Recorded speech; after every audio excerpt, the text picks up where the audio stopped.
Oceans and seas cover around 70% of the Earth, making the marine environment the largest habitat on the planet. This habitat is home to a diverse range of animals, some very large like whales, sharks and dolphins.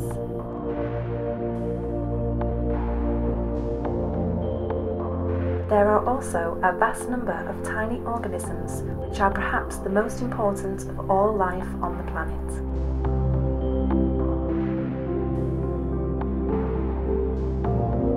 These tiny organisms are plankton. Some are so small you could fit thousands of them in a single teaspoon.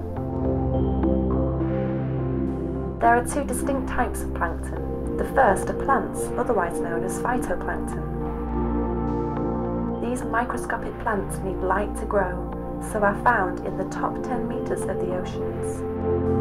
They live as single cells or grouped together in chains, and they can photosynthesize just like plants on the land.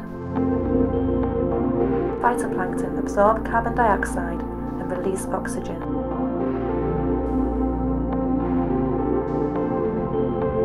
They do this so well that they produce almost 50% of the world's oxygen.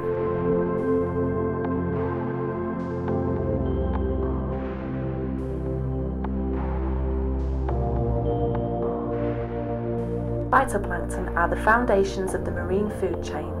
They are food for the second type of plankton, zooplankton.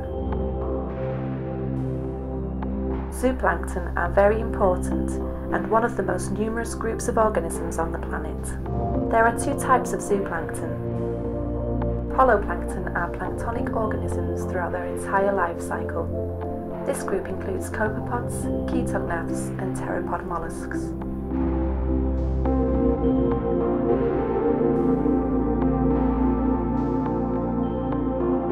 The second type, meroplankton, are the eggs, larvae and juveniles of other marine animals such as fish, barnacles, crabs, starfish and anemones.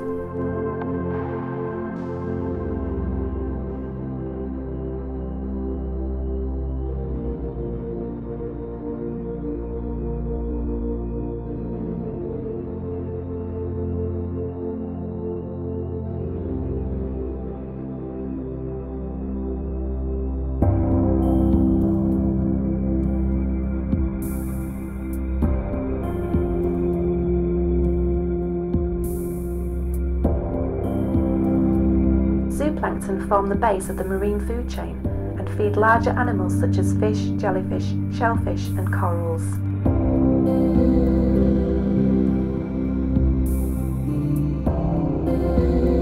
Some of the largest marine animals feed only on plankton.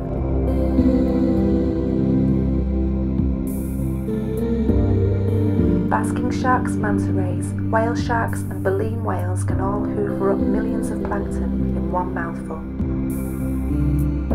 Plankton are very nutritious, sustaining these giants of the sea and maintaining fish stocks around the world.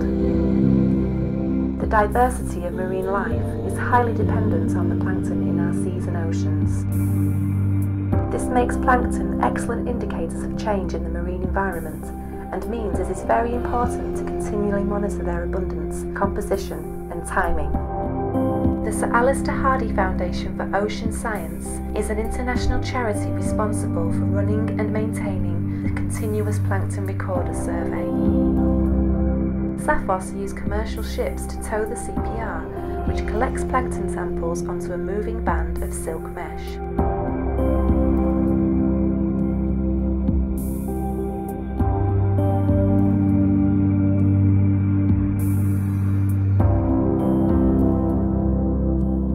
Plankton data and our research provides scientists with essential information on the health of our oceans. Long-term surveys like the CPR are crucial and allow us to understand natural processes and assess humankind's impact on the marine environment. Our method of collection allows us to monitor plankton along an entire ship's route and has been running since 1931. The CPR has now covered much of the North Atlantic and North Sea, with new routes being established in other areas of the world. Understanding and monitoring plankton helps us learn more about how to keep our whole planet healthy.